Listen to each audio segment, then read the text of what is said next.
Before we start, I would want you to hit that red subscribe button so you never miss out on any of our videos. Hey guys, what's up? Welcome back to Roblox.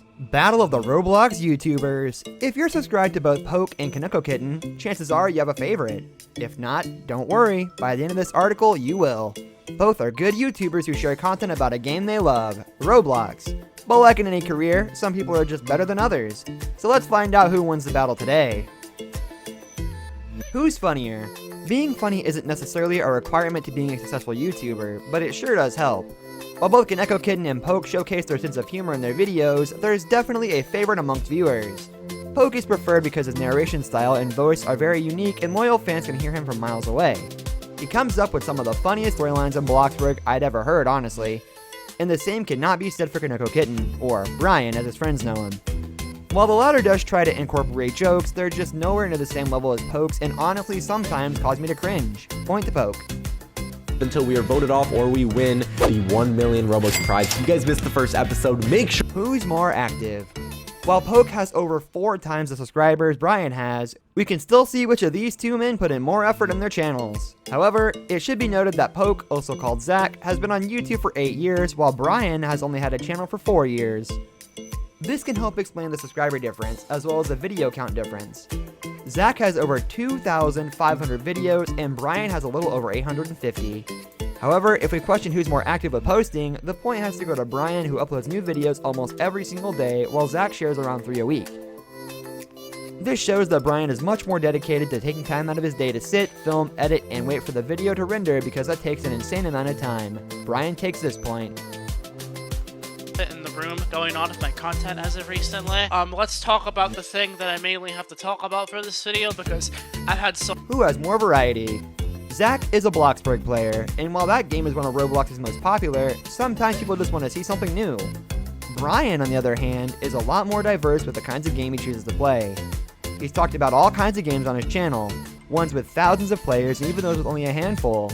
Therefore, if we're looking for the person who has variety in their gameplay, Brian is the winner. Besides, can you really call yourself a Roblox YouTuber if you only ever play one game? All of Zach's videos are continuations of the same thing, and at some point, they start seeming very repetitive. I guess Zach's following the whole don't try to fix what isn't broken rule. Point to Brian. What? I don't. Is KONEKOKITTEN a Flamingo copy? Brian has been outed as being a Flamingo copycat. Flamingo is another very popular Roblox YouTuber who has millions of subscribers. Apparently, the two of them have very similar voices and also quite similar humor, which makes it look like Brian is constantly copying Flamingo. This goes in Poke's favor because people are looking for originality, and even if the whole copycat persona isn't on purpose, chances are more people following Flamingo wouldn't like Brian, who's quite similar. Poke dazzles all who stumble upon his channel with his brilliant ideas and entertaining gameplay. It isn't really Brian's fault that he sounds so much like Flamingo, but sometimes people are just born with characteristics that will influence their fame on social media. Knowing all this, we'd expect Flamingo not to be Brian's biggest fan, but they're actually pretty amicable. Point to Poke regardless. You guys asked questions. You guys asked like 2,000 of them. Most of the questions. Furry? So hear me out. A while ago, Brian publicly claimed that he was a furry. If you're unaware, a furry is a human being who likes dressing as an animal and acting like said animal. While it is completely harmless, it takes a lot of courage to share your desire to be a furry creature with the world. Now, I'm not saying this is a pro or con of KONEKOKITTEN, because it really depends on personal preference. While he's since revoked his claim, it may still make some individuals uncomfortable.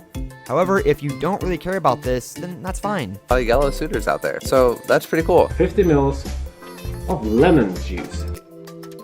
KONEKOKITTEN contradictions. Another point in favor of Poke is how frequently Brian contradicts himself. He's like a walking, talking contradiction. He'll say something only to say the complete opposite hours, days, or weeks later. His viewers are often agitated by this behavior because you end up being unable to trust him. A few years ago, he came out as transgender and claimed he would prefer the pronouns she and her, but then quickly dismissed that idea days later by saying that he was still a man and would continue to use him or his pronouns. Clearly, he is unable to make up his mind, and this isn't the best quality to have. Point to Poke. Is KONEKOKITTEN in it for the money? Over the years, Brian has had to make around 2 accounts just for his gaming because of some ad revenue issues. In his first ever account, he would receive no AdSense due to some internal error, which is when he opened up a new one.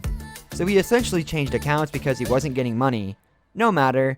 Then he ended up making 3 more YouTube channels, one for vlogging, one for sit-down videos, and another for non-Roblox gaming. If you ask me, this seems like a cry for some cash. Why else would you need 4 channels? There is no fathomable reason. Poke wins this round. Well, after an in-depth analysis, I have come to the conclusion that since Poke has won 4 of the 6 legit criteria we've used, he wins as the better YouTuber. While KONEKOKITTEN is a good YouTuber, he is no match for the almighty Poke. Weeks, and I've been publishing YouTube videos perfectly fine. I don't ask for your pity. I don't. This brings us to the end of our video. I hope you enjoyed it. Hit like if you did, and don't forget to subscribe to our channel so you don't miss out on any of our videos in the future. Also watch the 2 videos that are on your screen because I'm sure you'll love them. With that, I'll see you in the next video.